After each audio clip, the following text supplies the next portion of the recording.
On the 6th of June we found some moth eggs and freshly hatched caterpillars on a small willow tree. The elongated rear claspers identified them as Puss Moth caterpillars, Cerura Vinula. We decided to rear them in a caterpillar enclosure to see how they develop through their 5 instars, feeding them willow and poplar leaves. Already 2 days later, they moulted into their second instar, getting a more brownish coloration and having grown about twice as big.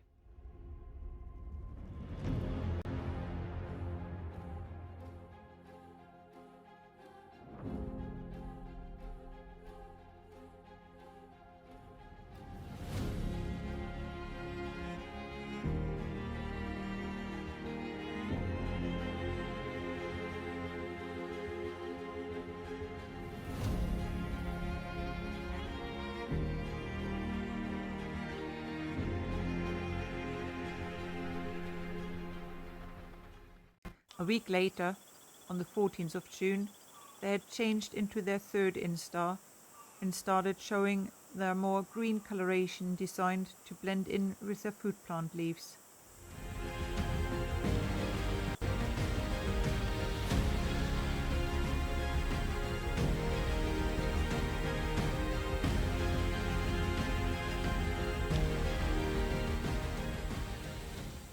When in the penultimate instar, the 2 elongated adapted rear claspers, from which red flagellae extend when threatened, are fully developed.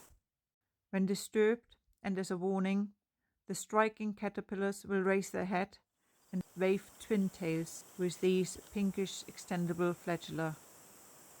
They may even squirt formic acid at the attacker if the defense warning is unheeded. They never seem to bother being handled by us, but they definitely didn't like their siblings close by. In the final instars, the red head surround, the shape of the brown saddle, and the white edging highlighting the divide between brown upper and green lower body pattern are a distinctive identification feature.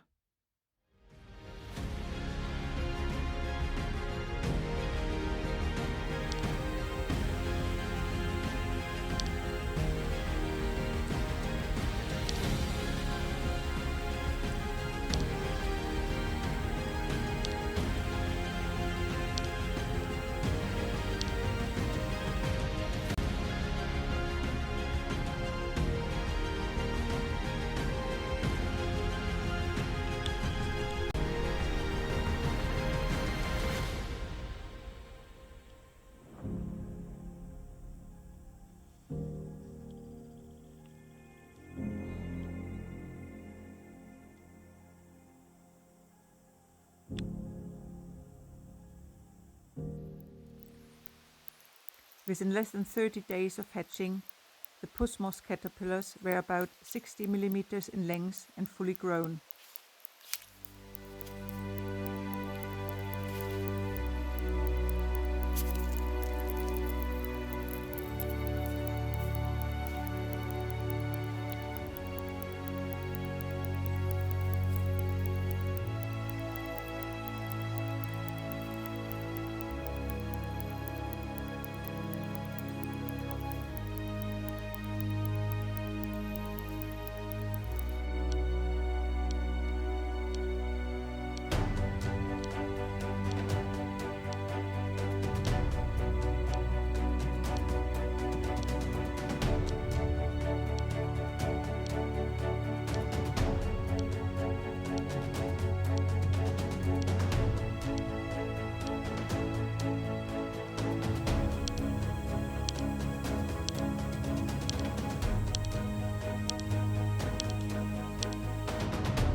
One striking feature that is often overlooked are their legs. The front legs look like they are wearing black and yellow striped socks and have distinct claws. The back legs have large sucker feet which cling on well to any kind of surface. At this stage, the Puss Moth's pre-pupating caterpillars turned from green to a dark purplish color the day before starting pupation. Having stopped feeding, they will often leave the food plant to search for a suitable place to pupate.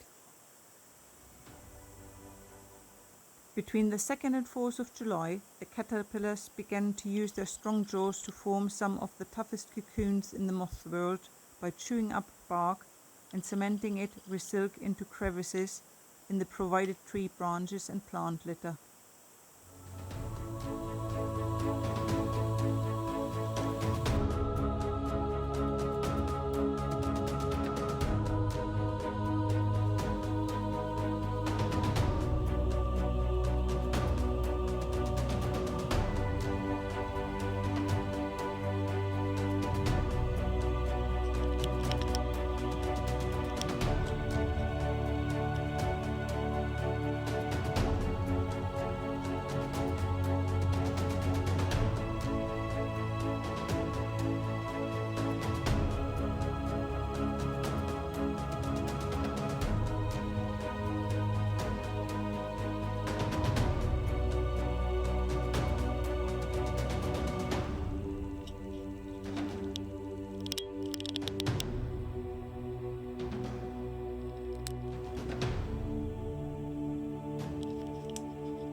They are now overwintering inside the cocoon inside the garden shed and will hopefully emerge as adult moths in May.